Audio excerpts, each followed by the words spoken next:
مولاي صل وسلم دائما ابدا على حبيبك خير الخلق كلهم.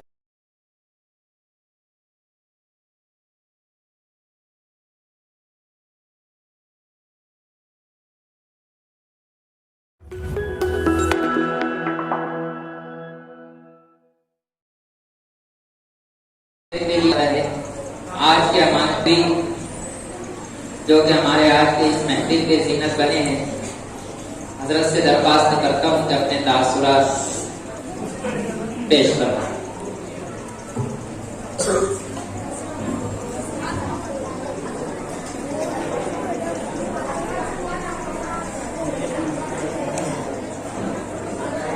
طلبہ ادب کے ساتھ بیٹھیں گے، آواز نہیں کریں گے۔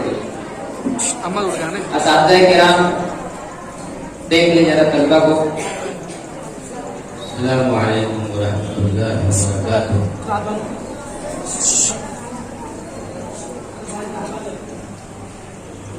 حامدا ومصلیا ومسلما اما بعد،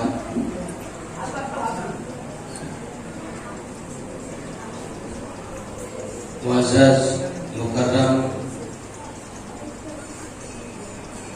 مدرسہ دعوت الحق کے روح رواں جناب حضرت مولانا ساجد صاحب قاسمی دامت برکاتہ،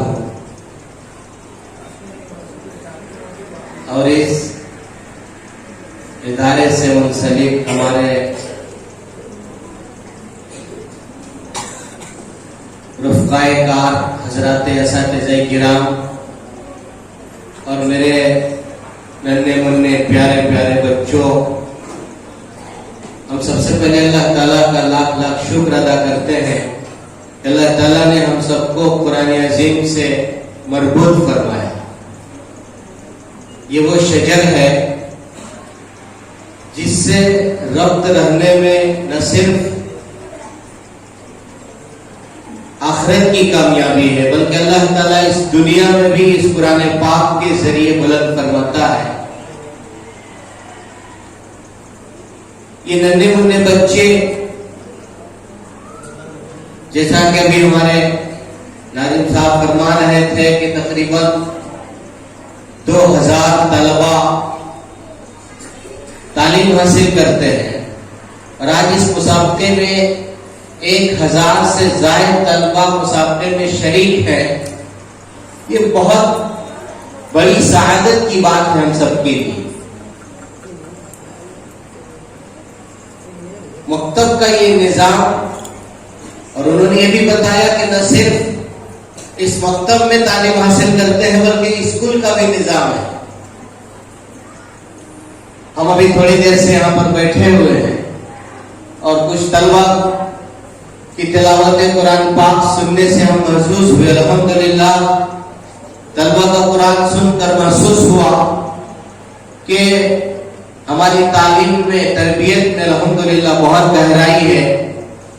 یہ بچے تجوید کے ساتھ بنیادی قاعدوں کے ساتھ قرآن پاک پڑھ رہے ہیں۔ ہمارا مقصد تو تجوید کے مطابق قرآن پڑھنا ہے، لیکن ایک ایک طالب علم سے جو سوال کیا گیا الحمدللہ نون ساکن کے قاعدے، را کے قاعدے، ادغام کے قاعدے، جو بھی سوال کیے گئے، بڑی خوشی ہوئی۔ چھوٹے چھوٹے ہمارے ننھے منھے بچوں نے بہت اچھے جوابات دیے۔ حضرت مولانا ابوالحسن علی ندوی رحمۃ اللہ علیہ فرمایا کرتے تھے کہ بڑے بڑے مدارس میں محنت تو ہوتی ہی ہے، لیکن اصل اور بنیادی جو محنت ہے، جو بیسک کی جو محنت ہے، وہ اسی مکتب کی محنت ہے۔ یہ بچے جو قاعدے سے بولنا بھی نہیں جانتے ہیں، ان کو تراشنا، خراشنا اور ان کو بنانا اور قرآن پاک نہ صرف پڑھنا بلکہ روانی کے ساتھ اور تجوید کے ساتھ پڑھنا، یہ بہت بڑی بات ہے۔ میں مبارکباد دیتا ہوں حضرت ناظم صاحب کو، اساتذہ کرام کو اور تمام ذمہ داران حضرات کو کہ مختصر سے اسباب کے ساتھ اتنی بڑی محنت، یہ یقیناً نہ صرف شہر مالیگاؤں کے لیے بڑی فخر کی بات ہے بلکہ ہمارے لیے بھی یہ قابل تقلید چیز ہے ہر جگہ اس منہج کو اپنانا چاہیے اور محنت کرنا چاہیے. اللہ تعالیٰ ہم سب کو قبول فرمائے, اخلاص عطا فرمائے اور ہم سب کو قرآن کے زمرے میں شامل فرمائے. آج پوری دنیا میں قرآن کے خلاف سازشیں ہو رہی ہیں, اس سازش کے خلاف اور ان آندھیوں اور طوفانوں کے خلاف یہ ایک منہ توڑ جواب ہے. آج ماڈرن زمانے کے اندر جہاں پر اسلام کے خلاف اور آقائے مدنی صلی اللہ علیہ وسلم کی سنت کے خلاف جہاں پر لوگ سازشیں کر رہے ہیں, منصوبے بنا رہے ہیں کہ بچے بھٹک جائے, گمراہ ہو جائے, ہمارے چھوٹے چھوٹے بچے آج اسی عمر سے اگر قرآن پڑھیں گے تو کل انشاءاللہ العزیز یہی اسلام کے دائی اور شہدائی ہوں گے, یہی قوم کے رہبر ہوں گے, یہی گائیڈر ہوں گے.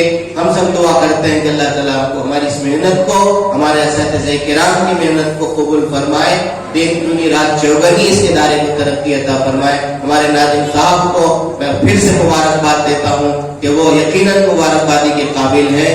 انہی باتوں پر میں اپنی بات ختم کرتا ہوں.